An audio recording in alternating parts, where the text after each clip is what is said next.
but this incident has not, in retrospect, signaled cannot be expressed in terms of security or left sides.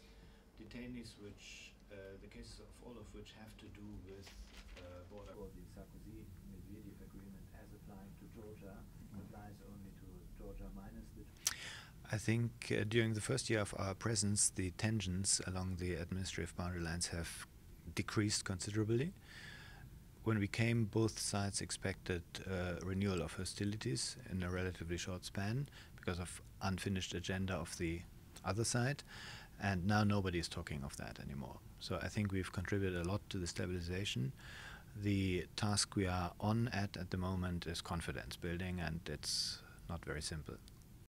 When you say both sides, we have the incident prevention and response mechanism, and when something happens, like for example the seizure of ships in the Black Sea, we can discuss it there, and we did it in this case, and I think it contributed to decreasing the tension.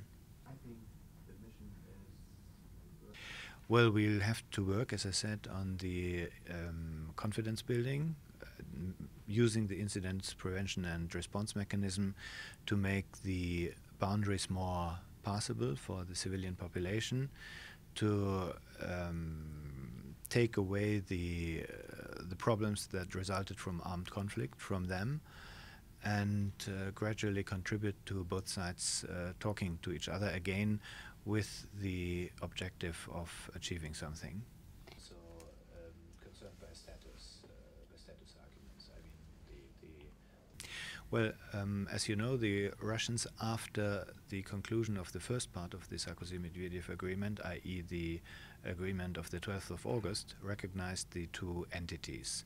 And since then, they allege that the agreement does not apply anymore to South Ossetia and Abkhazia. We disagree. Therefore, we think they have not fulfilled all their obligations under this agreement.